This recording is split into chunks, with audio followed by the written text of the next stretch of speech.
이 시간 우리를 부르시는 우리 주 예수 그리스도께 이 시간 우리 모든 것을 내려놓고 믿음으로 전심으로 나아가길 소망합니다.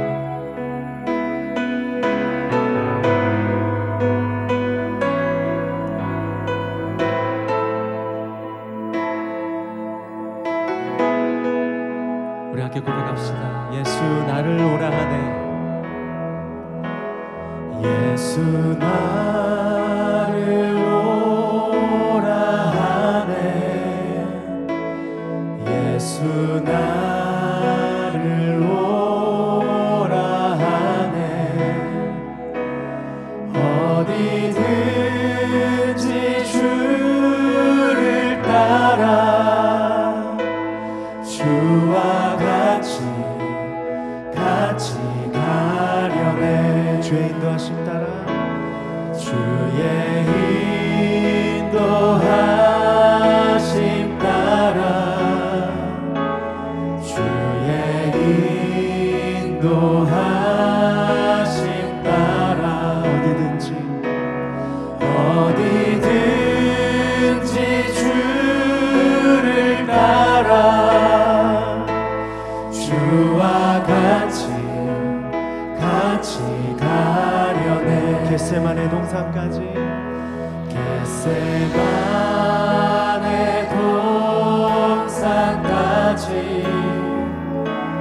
주와 함께 가려 하네. 피땀 흘린 동산까지 주와 함께 가려네. 주의 인도하심 따라 주의 인도하심 따라 주의 인도하심 따라 어디든지 주를 따라 주와 같이 우리 목소리 높여서 주가 크신 은혜 내려 주가 크신 은혜 내려 나를 항상 돌보시고 크신 영광 보여주며 나와 함께 가시네. 주의 인도하십니다. 주의 인도하심 따라 주의 인도하심 따라 어디든지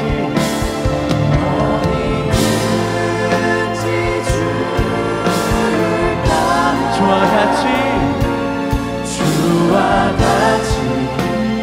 가려. 주의 인도하심 따라 주의 인도하심 따라 주의 인도하심 따라 어디든지 주를 따라 주와 같이 가려네. 주의 인도하심 따라 주의 인도하심 따라 주의 인도하심 따라 어디든지 주를 따라 주와 같이 가려네.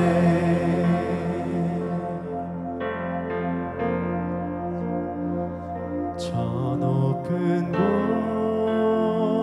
곳을 향하여 날마다 나아갑니다. 내 뜻과 정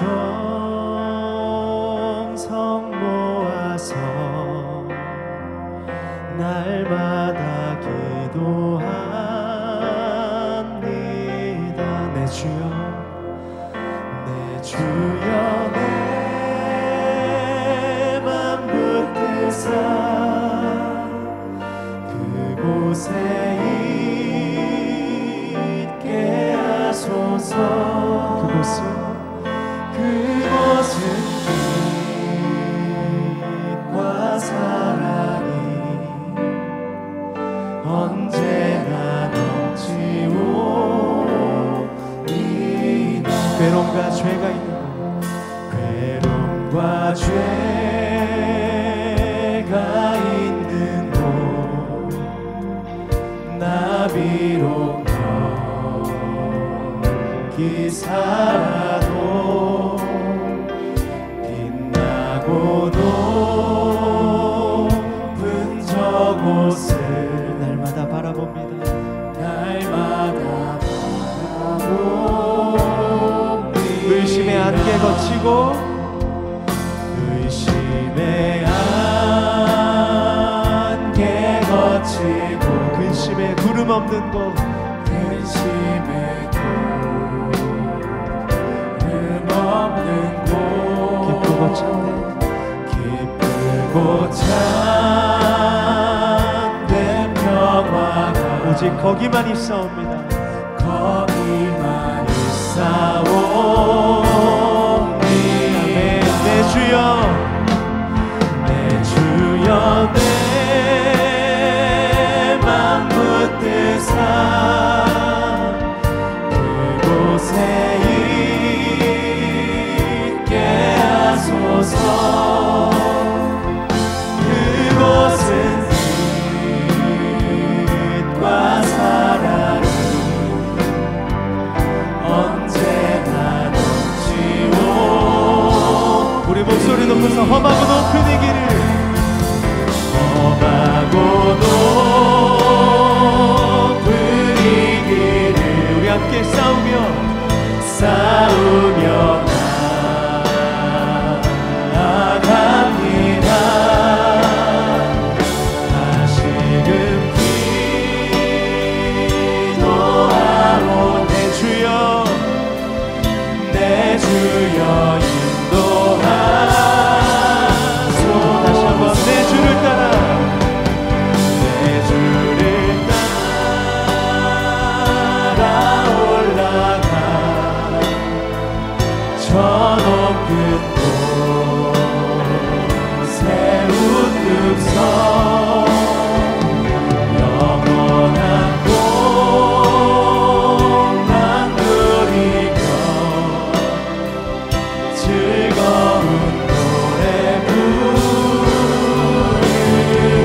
내 주여 내 주여 내 맘 붙드사 그곳에 있게 하소서. 그곳은 빛과 사랑이 언제나 넘치오니. 내 주여 내 맘 붙드사 내 주여 내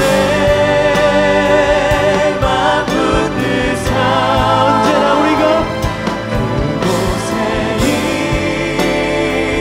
있게 하소서. 그곳은 빛과 사랑이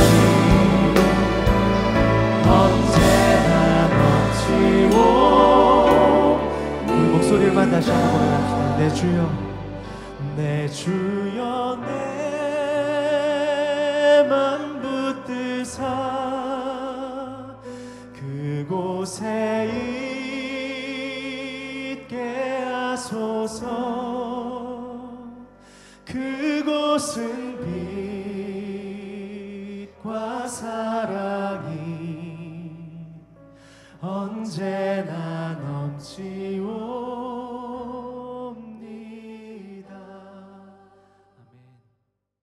이 시간 사도신경으로 우리의 신앙을 고백하도록 하겠습니다.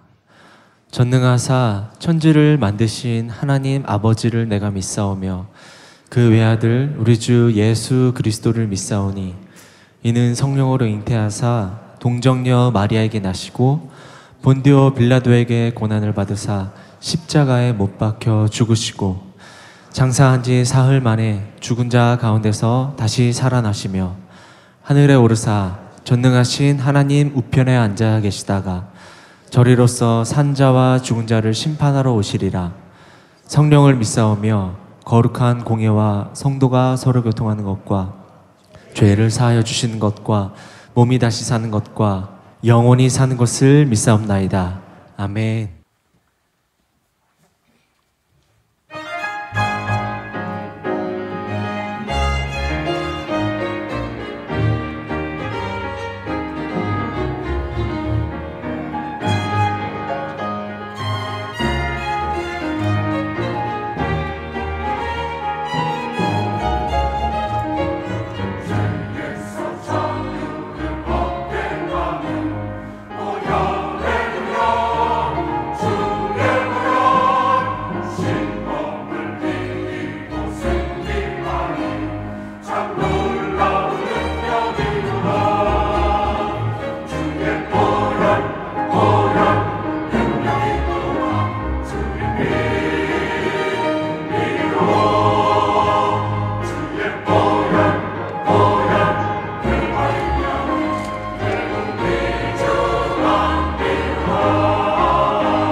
혹시 여러분 가운데 댁에서 반려견 키우는 분 계실까요? 한번 손 들어 보시겠어요? 반려견 키우는 분들 꽤 계시죠? 네, 고맙습니다. 요즘 집집마다 반려견과 함께 사는 분들이 많이 계신 것 같아요. 또 강아지들을 키우면서 자식 같다느니 심지어 가끔은 자식보다 낫다느니 하는 그런 말씀을 하시는 분들도 제가 만나게 됩니다. 요즘에는 강아지들도 유치원을 다닌다고 그래요. 제가 얼마 전에 글을 하나 읽었는데 강아지들이 가는 유치원에서 반장을 뽑는 선거가 있었대요. 그런데 자기네 개가 후보에서 떨어졌다고 이렇게 글을 올린 것을 제가 봤습니다. 왜 떨어졌는가 하니 그 강아지가 앉아 일어서 이리 와 이런 거 다 되는데 기다려를 못해가지고 자격 미달로 후보도 되지 못하고 떨어졌다고 이렇게 글을 써놓았어요. 근데 그 밑에 달린 글을 봤더니 자기네 강아지는 반장이 됐는데 반장 엄마가 한턱 쏴야 된다고 그래서 다른 강아지 주인들한테도 다 커피 쏘고 그렇게 했다는 그런 글도 제가 봤습니다. 그런데 요즘 우리가 그렇게 강아지를 사람처럼 좋아하면서도 강아지에게 성수라든지 수진이라든지 이런 사람의 이름을 붙이는 경우는 제가 거의 못 본 것 같아요. 주로 뭐 코코, 몽실이 뭐 이런 강아지스러운 이름을 붙이죠. 제가 수년 전에 들었던 동화에 이런 이야기가 나옵니다. 어느 동네에 철수라는 아이가 있었는데요. 이 아이가 초코라는 강아지를, 예쁜 강아지를 키우고 있었습니다. 근데 밤에 잠을 자다가 문득 깨어서 거실에서 아빠 친구랑 이야기하는 것을 듣게 되었는데 아빠 친구가 그러는 거예요. 철수 잘 있냐고. 그랬더니 그 아빠가 잘 크고 있다고 그러더래요. 그랬더니 그 아빠 친구가 또 물어보는 거죠. 계속 키울 거냐고. 그랬더니 아빠가 그러더래요. 아니 엄마 아빠가 다 죽었는데 어떡하냐고. 내가 키워야지. 철수가 그 이야기를 듣고 충격을 받습니다. 지금 나랑 같이 살고 있는 분들이 내 진짜 엄마 아빠가 아니었구나. 그러고 보니까 생각나는 게 엄마하고 아빠하고 며칠 전에 자기한테 왜 화를 냈는지가 이해가 되는 거예요. 왜 내가 사달라는 과자하고 장난감을 잘 안 사줬는지 다 설명이 되기 시작하는 거예요. 내 엄마 아빠는 돌아가셨고 이분들이 나를 대신 키우고 있구나. 그런 생각을 하다가 이제 새벽이 돼서야 깜빡 잠이 들었는데 아침이 되었고 엄마가 그 방에 들어오더니 야 빨리 일어나서 밥 먹고 학교 가야지 야단을 치시는 거예요. 그때 이 철수가 일어나면서 생각을 합니다. 내가 진짜 아들이 아니니까 저러는 거구나. 진짜 엄마라면 나를 아주 얌전하게 깨울 텐데 나한테 왜 이렇게 화를 내나. 그렇게 기가 죽은 채로 이제 며칠을 지내니까 그 엄마가 눈치를 챕니다. 얘 좀 이상하다. 그럼 물어보죠. 너 왜 그러니? 그때 이제 철수가 두려움에 떨면서 내가 진짜 아들이 아닌 것을 알게 되었노라고 실토를 합니다. 그때 그 이야기를 듣고 엄마가 막 웃으면서 설명을 해주는 거예요. 지금 네가 기르고 있는 그 초코가 원래 이름이 철수였다고. 그 아빠 친구가 이 강아지를 키울 수가 없어서 우리에게 줬는데 우리가 이름을 초코로 바꾼 거라고. 그 순간 철수는 오해를 다 풀고 원래 철수로 돌아가서 옛날처럼 말썽도 피우고 장난도 치고 웃기도 하면서 부모님과 행복하게 잘 살았다는 이야기예요. 재밌었죠? 이 이야기에서 우리가 배울 수 있는 것이 있습니다. 강아지에게는 절대로 사람 이름을 붙이면 안 된다 그런 게 아니고 내가 누구인지 내가 어디에서 왔는지 나는 누구에게 속해 있는지 이것을 아느냐 모르냐가 내 인생을 송두리째 바꿀 수 있다는 거예요. 2002년에 저는 미국에서 유학하는 중이었는데요. 그때 한국에서 월드컵이 있었죠. 그래서 이제 미국에서도 유학생들이 다 한인마트에 가가지고 빨간 티셔츠를 사가지고 입고 왔어요. 밤마다 이제 같이 모여서 응원을 하는 거죠. 그러다가 이제 게임에서 이기면은 다른 한국 사람들하고 다 같이 모여서 즐거워하고 파티도 하고 그랬습니다. 그러다가 이제 한국 대표팀하고 이탈리아하고 경기를 하게 되었는데 연장전까지 갔어요. 그리고 마지막에 안정환 선수가 뒤통수로 헤딩을 해가지고 골을 넣으니까 여러분 안정환 선수가 골을 넣은 것은 한 가지 사건인데 그 운동장에선 두 가지 반응이 나타나기 시작했어요. 한국 사람들은 다들 미친 듯이 환호하고 다들 좋아하는데 한쪽 구석에 이탈리아 사람들은 동시에 모든 사람들이 자기 머리를 감싸 안고 그리고 좌절을 하는 거예요. 여러분 그게 자기 정체성이 우리에게 미치는 영향이 그런 겁니다. 똑같은 현상을 보고도 완전히 다른 반응을 하게 되는 거죠. 때로는 이 자기 정체성이 우리를 아프고 또 슬프게 만들 수도 있어요. 2007년에 미국의 그 버지니아 공대에서 총기 난사 사건이 있었습니다. 그래서 굉장히 많은 사람들이 죽었어요. 근데 알고 보니까 그 총기를 난사했던 범인이 한국 사람이라는 거예요. 그 순간 내가 한국 사람이라는 것이 너무 부끄럽고 또 죄송한 거죠.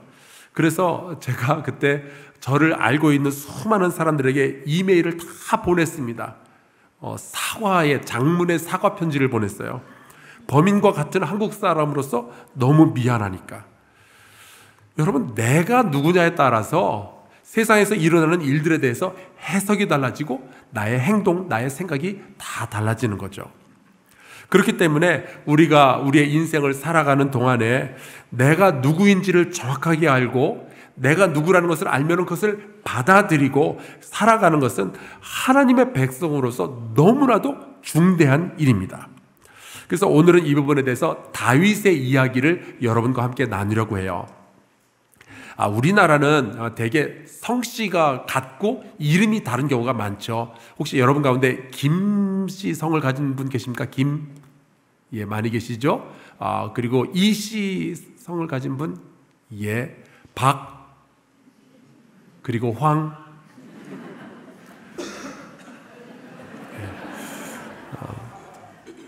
그래서 이제 지금 보시는 이 사진이 지난 카타르 월드컵 때 한국 팀의 수비수에 대한 소개였어요. 5명이 우리가 알기로는 이름이 다 다른데 외국 사람들이 보기에는 김씨만 5명인 거예요. 골키퍼 포함해가지고.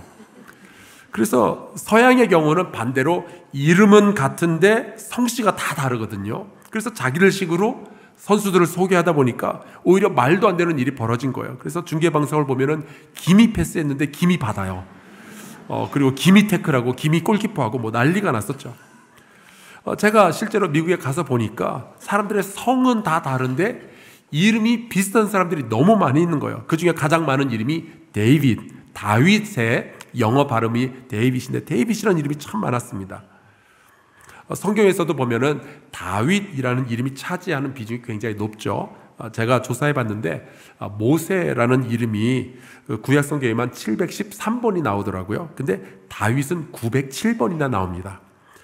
왕으로서 살았기 때문에 그 스토리도 많이 있지만 특별히 다윗이 썼거나 혹은 다윗과 관련이 되어 있는 시가 참 시편에 많이 있기 때문에 그래서 다윗의 이름이 많이 등장해요. 자, 그러면은 이 다윗은 어떤 사람이었을까? 저는 이렇게 말하고 싶습니다. 다윗은 인생을 망칠 만한 조건이 참 많은 사람이었다. 열등감과 낮은 자존감으로 인생을 버리고 쓰레기처럼 허비할 수 있는 그런 가능성이 굉장히 농후한 사람이 다윗이었습니다. 우선 다윗은 순수한 이스라엘 사람이 아니었어요. 다윗의 고조 할머니가 바로 라합이라는 여자였습니다. 아마 여러분 라합 그럼 벌써 누군지 대충 아시죠? 원래 이 라합은 여리고에서 그 술 팔고 몸 팔던 기생이었습니다. 이 라합의 아들이 보아스라는 남자였는데 이 보아스가 결혼했던 여자도 바로 그 이스라엘 사람이 아니라 룻이라는 모압 여자였어요. 이 룻이라는 모압 여자가 다윗의 증조 할머니가 되죠. 그러니까 다윗은요 혼혈인이었던 거예요. 이방인의 피가 섞인 그런 남자였습니다. 자, 그러면 다윗이 자기 집에서는 부모님의 사랑을 듬뿍 받으면서 컸는가? 그거 잘 모르겠어요. 왜냐하면 사무엘 선지자가 이스라엘의 2대 왕을 선정하기 위해서 이제 다윗의 집에 방문하는 이야기가 나옵니다. 그러면 이제 아버지 이새는 그 아들이 8명인데 왕의 후보로서 8명을 다 데리고 나와야 마땅한 거 아니겠어요? 그런데 한 명을 빼놓고 7명만 데리고 나와요. 다윗이 빠졌습니다. 왜냐하면 그때 목자로서 양떼를 돌보는 일을 하고 있었거든요. 그런데 이제 사무엘 선지자가 7명의 아들을 다 보고서도 얘들은 아니라고 단정을 짓죠. 그리고 성경에 보면 이렇게 되어 있습니다. 또 사무엘이 이새에게 이르되 내 아들들이 다 여기 있느냐? 이새가 이르되 아직 막내가 남았는데 그는 양을 지키나이다. 여러분 이 이새가 진짜 아버지라면, 자식을 사랑하는 아버지라면 아직 하나가 더 있다고 조금만 기다리시라고 부모가 먼저 말해야 되는 거 아니에요? 그런데 사무엘이 물어볼 때까지 이 이새는 가만히 입 닫고 기다리고 있었어요. 나중에 다윗이 이 사실을 알고 어떤 생각을 했겠습니까? 저 같으면요 이거 상처가 컸을 것 같아요. 아니 어떻게 나를 빼놓을 수가 있는가? 실제로 시편 27편에 보면은 다윗의 시가 나오는데 커서도 이 부모에 대한 서운한 감정이 남아 있었다는 것을 우리가 알게 되죠. 27장 10절 내 부모는 나를 버렸으나 여호와는 나를 영접하시리이다. 우리의 자녀들이 커서 이런 기도를 드리지 않도록 우리 모두 지금부터 우리 자녀를 더 깊이 사랑하고 더 자랑스러워하고 우리의 믿음을 잘 전수해주는 존경받는 부모가 되시기를 주의 이름으로 축원합니다. 또 보면은 이제 다윗은 그 성장하는 시기에 삐뚤어질 만한 조건들이 이렇게 많이 있었던 거예요. 이스라엘이 이제 블레셋이라는 나라하고 전쟁을 할 때 다윗은 전쟁터에 나가 있는 형들에게 도시락 배달하는 일을 하게 되었습니다. 그러다 이제 전쟁터에 가서 보니까 이스라엘이 골리앗이라는 블레셋의 장군 한 사람 때문에 굉장히 큰 어려움을 겪는 걸 보면서 다윗이 물어보죠. 내가 저 골리앗을 이기면은 나에게 어떤 상을 주게 되냐고. 여러분, 다윗이 뭐 딴 생각이 있었겠어요? 그냥 잘해보려고 그런 거죠. 그런데 그렇게 말하는 다윗을 큰형이 봤네요. 그래서 이 큰형 엘리압이 다윗을 보면서 이렇게 이야기를 합니다.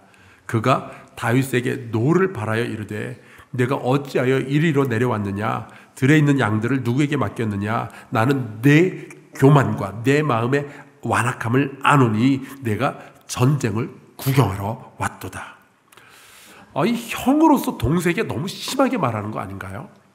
저는 누가 저보고 목사님의 교만과 목사님 마음의 완악함을 제가 알고 있습니다.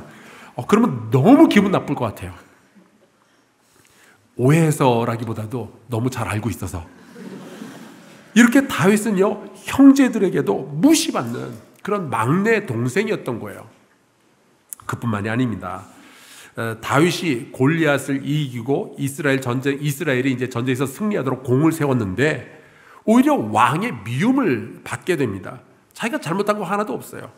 그래서 이제 그때부터 다윗은 암살자들을 피해 다니는 도망자의 인생을 10년 동안 살게 되죠. 저는 요즘도 밤에 서울에서 길을 가다가 사람들이 별로 없는 곳에서 낯선 사람을 마주치게 되잖아요. 그러면 저는 왠지 겁이 나요. 혹시 강도가 아닐까? 괜히 긴장하고 그러죠. 그래서 한 번은 제가 그 이야기를 제 아내에게 했더니 아내가 저한테 그러는 거예요. 아마 당신이 만난 그 사람은 더 무서워했을 거라고 당신 보고. 그럴 수도 있겠구나. 제가 깨달았습니다. 그렇게 길 가다가 낯선 사람을 만나도 겁이 덜컥 나는데 죽이겠다는 살인 의도를 가진 사람들이 매일같이 추격해오면 그 기분이 어떤 걸까요? 그거 어떻게 살겠어요? 내가 도대체 뭘 잘못했냐고 막 비관하고 그러지 않겠어요? 사람들을 미워하고 원망하고 그렇게 되지 않겠어요? 다윗은 이렇게 인생이 엇나갈 수 있는 조건들이 너무 많았습니다. 또 다윗은 살다가 굉장히 큰 실수를 저지르게 되죠. 다윗이 이제 하나님의 은혜로 이스라엘의 왕이 되었고요. 또 하나님께서 도와주셔서 승승장구하는 아주 유명한 왕이 됩니다. 근데 그러다가 어느 날 자기 부하의 아내인 밧세바와 사랑에 빠지게 되죠. 바람이 난 거예요. 결국 자기 부하를 전쟁터로 보내가지고 아주 비열한 방법으로 죽이고 밧세바를 자기의 아내로 삼게 되는데 하나님께서 보시고 이거 굉장히 악하다라고 여기셨습니다.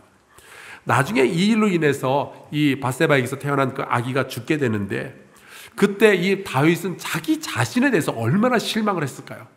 내가 이 정도밖에 안 되나? 하나님의 그렇게 은혜를 받고 나는 이런 죄를 지으면서 살아가는 사람밖에 안 되나? 여러분, 이 사건과 관련된 시가 하나 있는데 시편 51편이에요. 3절에 이렇게 되어 있습니다. 무릇 나는 내 죄과를 아오니 내 죄가 항상 내 앞에 있나이다. 내 죄가 항상 내 앞에 있나이다. 다윗은요, 평생 이런 죄책감을 가지고 살았던 사람이었어요. 또 나중에 다윗은요, 자기가 키웠던 여러 아들들 가운데 하나였던 압살롬에게 배신을 당하죠. 저는 우리 아들들이 저를 향해서 눈만 치켜떠도 마음이 막 괴롭거든요. 그런데 가장 아끼고 사랑했던 이 아들이 아빠를 죽이고 왕이 되려고 하는 거예요. 그놈이 하도 무서워서 이제 다윗이 도망을 치는데 왕이 되면 뭐 하겠어요? 자식에게 죽을까봐 도망치는 부모의 마음을 어떻게 설명할 수 있겠어요? 생각해 보면은 정말 기가 막히죠. 보세요. 부모에게 버림받았죠. 형제들은 맨날 자기를 무시했죠. 사울 왕은 잘못한 것도 없는데 자기를 죽이려고 그러죠. 살인과 간음의 이 죄의식이 평생 이 다윗을 따라다녔죠. 게다가 이제는 자기 아들이 자기를 죽이려고 하니까, 그럼 다윗이 생각하지 않겠어요? 도대체 무슨 놈의 인생이 이 모양이냐, 나라는 사람은 왜 이렇게 엉망으로 살 수밖에 없는가. 이거는 다윗이 꿈꾸었던 그런 인생이 아니죠. 다윗이 얼마나 평화롭게 살고 싶었겠어요. 존경과 사랑을 받으면서 살고 싶지 않았겠어요. 근데 이게 뭐냔 말이에요. 아마 다윗처럼 드라마틱한 그런 인생을 살지는 않겠지만, 여러분 가운데 많은 분들도 내 인생이 완벽하지 않다는 것을 느끼면서 살아가고 계실 거예요. 저도 마찬가지예요. 제 인생은요, 제가 원하는 대로 지나오지 않았어요. 어려서부터 내가 목표로 했던 것은 다 이루면서 여기까지 왔습니다, 그렇게 말할 수 있는 사람이 우리 가운데 누가 있겠어요? 때로 사람들에게 실망하고 때로 내 자신에게 실망하면서 여기까지 온 게 우리의 인생이죠. 내가 꿈꿨던 나의 모습은 정말 잘 나가는 음악가였는데, 운동선수였는데, 사업가였는데, 아니면 회사와 가정에서 인정받고 존경받는 리더였는데, 지금의 나는 그 모습이 없는 거예요. 그러니까 슬프고 나에게 실망하게 되는 거죠. 다윗은 왕이었지만 완벽한 인생을 살지 못했던 사람이었어요. 열등감, 낮은 자존감, 패배의식, 피해의식, 좌절감, 그러니까 우리가 생각할 수 있는 모든 부정적인 감정과 심리 상태를 가질 만한 조건들을 두루두루 갖춘 사람이 바로 이 다윗이라는 사람이죠. 그런데 성경을 보면은요, 다윗은 끝까지 삐뚤어지지 않습니다. 자기의 인생을 포기하지 않아요. 오히려 끝까지 하나님과 함께하는 그러한 삶을 살아내죠. 어떻게 다윗이 그럴 수 있었을까? 그 이유가 오늘 우리가 함께 읽은 이 시편 139편에 나와 있어요. 제가 지금은 여러분 앞에 서서 설교하는 목사지만 저 역시도 방황하는 인생이 무엇인지 경험도 해보았고 잘 아는 사람입니다. 하나님과 멀어지는 느낌이 뭔지 저도 잘 알고 있어요. 영적으로 외로워서 소외되어서 힘들어하는 그 느낌이 어떤 건지 잘 알죠. 근데 그때마다 저에게 위로해주고 저에게 힘을 주었던 시가 바로 이 시편 139편이에요. 여러분, 이 시를 보면은 제일 처음에는 하나님은 다 아십니다라는 고백으로 시작하죠. 내 아픔, 나의 생각, 나의 안고 일어섬, 이 모든 것을 하나님이 다 알고 계십니다. 하나님은 다 아십니다. 하나님은 다 아십니다. 여러분, 하나님은요, 지금도 여러분의 상황과 여러분의 고민, 여러분의 아픔, 눈물 다 알고 계시는 줄로 믿습니다. 그 다음에 나오는 고백이 하나님은 어디에나 계십니다 라는 고백이에요. 내가 영광 가운데 있을 때에도 하나님은 거기 계십니다. 내가 고통 가운데 있을 때에도, 슬픔 중에 있을 때도 하나님은 거기 계십니다. 여러분, 하나님은 어디에나 계시는 줄로 믿습니다. 그리고 이제 세 번째 나오는 고백이 하나님은 나를 지으셨습니다 라는 오늘 우리가 함께 읽은 이 본문에 나오는 고백인 거예요. 13절과 14절을 제가 읽겠습니다. 주께서 내 내장을 지으시며 나의 모태에서 나를 만드셨나이다. 내가 주께 감사하오면 나를 지으심이 심히 기묘하심이라. 주께서 하시는 일이 기이함을 내 영혼이 잘 아나이다.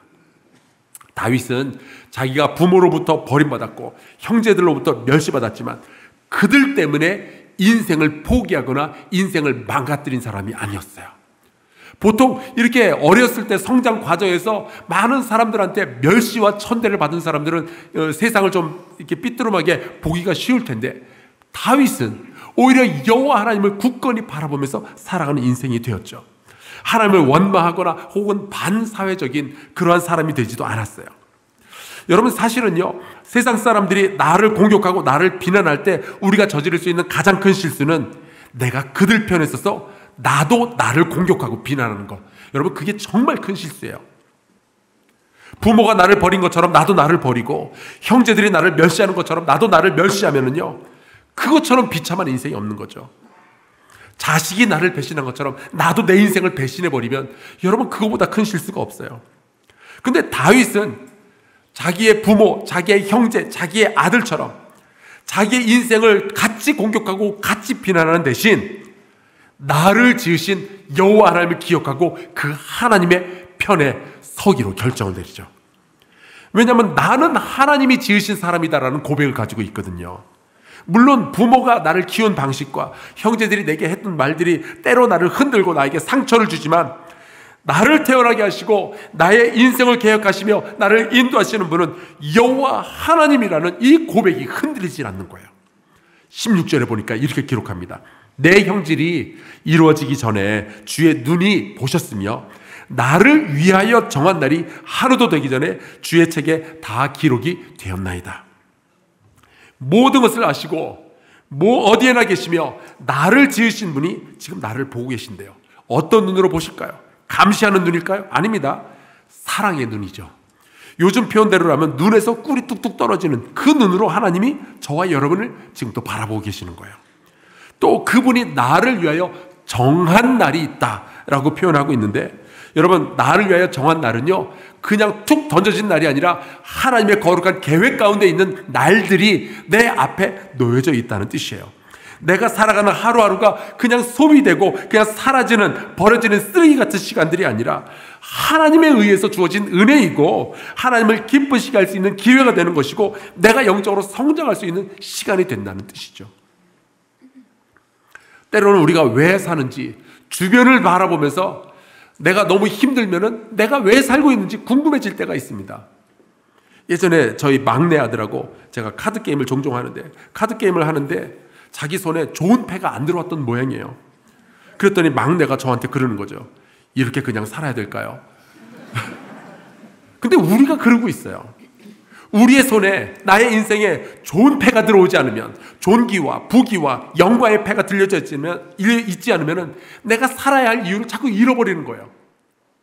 내 안에서도 내 주변에서도 나의 환경에서도 내 존재의 이유를 찾지 못하는 게 우리의 이야기죠. 그러나 여러분, 우리를 지으시고 우리의 인생을 만들어 가시는 분이 하나님이시라면 우리의 인생은 달라지게 될 줄로 믿습니다. 하나님은요, 나의 영혼과 나의 몸을 지으셨어요. 그리고 그 하나님은 나의 인생도 만들어 가시는 중이죠. 그래서 내가 지금까지 살아오면서 경험했던 많은 것들이요, 언제 어디서 어떻게 쓰일지는 몰라도 하나님은 계획 가운데 다 가지고 계시는 거예요. 심지어 내가 옛날에 받았던 어떤 상처, 어떤 고난도 하나님의 손에 들려지면 어떻게 쓰일지 우리는 모르는 거예요. 내 생명을 만드신 분이 나의 인생도 지어가시니까. 가끔 이제 영화를 보면은 주인공이 시한폭탄을 제거하는 그런 장면들이 나오죠. 근데 왠지 모르겠지만 10중 8구 결국은 빨간 선이냐 파란 선이냐 둘 중에 하나를 잘라야 된다는 이야기로 갈 거예요. 대부분 그렇죠. 사실 그 시한폭탄을 막 발견한 사람은 빨간 선이 왜 거기 있는지 파란 선이 왜 거기 있는지 모르죠. 그래서 아무거나 자르면 터지는 거예요. 하지만 만든 사람은 알고 있지 않겠어요? 여러분, 때로는 우리가 내가 왜 이런 가정에서 태어났을까? 나의 부모님은 왜 저런 사람들을 이어야 했을까? 나의 형제들은 왜 그런 말을 나에게 해야 했을까? 나는 왜 이런 동네에서 살았고 나의 인생이 왜 그런 아픔들을 경험해야 되는지 우리는 몰라요. 지금은 몰라요. 그래서 내가 이걸 제거해버리겠다고 함부로 자르면 오히려 나의 인생이 망가질 수도 있는데, 여호와 하나님은 그 모든 것들을 다 알고 계시는 거죠. 그 하나님을 신뢰하니까 다윗은요, 그의 인생이 망가지질 않는 거예요. 그의 인생이 불량배가 되질 않는 겁니다. 그래서 다윗이 이런 고백을 하는 거예요. 17절, 하나님이여 주의 생각이 내게 어찌 그리 보배로우신지요. 다윗은 스스로의 인생을 바라보면서 많이 실망하거나 혹은 수치스러워할 수도 있었어요. 하지만 나를 지으신 하나님은 나를 바라보면서 보석과 같이 귀하고 아름다운 생각들을 하신다는 것을 다윗이 믿었던 거예요. 우리가 내 자신과 또는 내 가정과 내 인생을 보면서 몇 가지 마음에 안 드는 부분들을 발견하면 막 거기다 대고 불평하고 왜 이런 게 나한테 있냐고 그럴지 몰라요. 하지만 여러분, 우리가 꼭 믿어야 되는 것이 하나가 있는데, 하나님은 우리를 위해서 수없이 많은 소중하고 아름다운 생각을 가지고 계시는 줄로 믿습니다. 얼마나 아름다운 거 아니? 보배와 같다고 했어요. 하나님은 여러분의 인생을 위해서 보석 같은 아이디어들을 가지고 계시는 거예요. 그런데 감히 우리가 몇 가지 마음에 안 든다고 셀 수 없이 많고 아름다운 그 하나님의 계획과 그 생각을 무시하지 마시기를 주의 이름으로 축원합니다. 지난 사순절 동안에 이제 많은 분들이 저에게 이제 기도의 제목을 올려주셨는데 그 중에 한 청년이 기도의 제목을 쓰다가 그 중간에 이런 문구를 넣은 거예요. 하나님, 저는 여기까지인가 봐요. 제가 그걸 보고 깜짝 놀랐습니다. 왠지 기분이 찜찜하잖아요. 이게 이 청년을 빨리 만나야 되겠다라고 생각을 했습니다. 왜냐하면 혹시 자살을 하기 전에 이런 기도의 제목을 썼을까 봐. 만났는데 그건 뭐 제가 지나치게 생각한 거였고요. 자살하겠다는 건 아닌데 자기의 능력, 자기의 가치, 자기 인생의 목적 이거를 못 찾으니까 너무 힘든 거예요. 그러니까 내가 여기까지인가 봅니다 라고 글을 쓰게 된 거죠. 그래서 제가 그 자매와 이런 이야기를 나눴습니다. 하나님이 자매를 만드셨고 자매에 대한 생각이 너무너무 많으신데 아마 그 아름다운 생각들이 너무 많아서 다 알 수는 없을 거야. 그러나 하나는 네가 알면 좋겠어. 너는 하나님께 너무 소중하고 아주 중요한 목적이 있어서 지금 이 땅에 태어났고 이렇게 살아가고 있는 거야. 여러분, 그것은 마찬가지예요. 여러분에게도. 여러분이 이 땅에 태어날 때 하나님이 여러분을 지으신 줄로 믿으시길 바랍니다. 하나님이 여러분에게 생명을 주셨어요. 그리고 여러분의 모든 것을 아시고 어디에나 계시는 그 하나님은 여러분을 향한, 여러분의 인생을 향한 정말 보석처럼 찬란하고 아름다운 소중한 생각들을 가지고 계시는 거죠. 그러니까 여러분의 인생에 얼마나 아프고 슬프고 괴로운 일들이 벌어진다 할지라도 끝까지 주님과 함께 은혜로 주어진 이 하루하루를 소중히 여기며 살아가실 수 있기를 주 예수 그리스도의 이름으로 축원합니다. 우리 함께 좀 찬송 부르고 기도하면 좋겠어요. 찬송가 563장. 이 가사가 어린이들을 위한 찬양 같겠지만 잘 보시면요, 나의 인생을 향한 찬양이에요. 나를 사랑하시는 주님, 나를 아끼시는 주님, 그러니까 나도 열심히 살겠습니다. 이 마음 가지고 우리 같이 찬양하고 기도하겠습니다.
날 사랑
하나님 아버지, 어둡고 죄 많은 세상을 살다가 상처 입는 수많은 사람들이 있습니다. 주님 불쌍히 여겨 주시옵소서.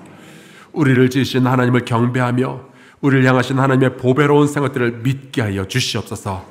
우리가 어떠한 장소에서 어떤 인생을 살게 될지라도 하나님의 아름다운 생각들로 우리의 시간을 채워가게 하여 주시옵소서. 세상의 고통이 우리의 믿음을 흔들지 못하도록 아버지께서 우리의 마음을 지켜 주시옵소서.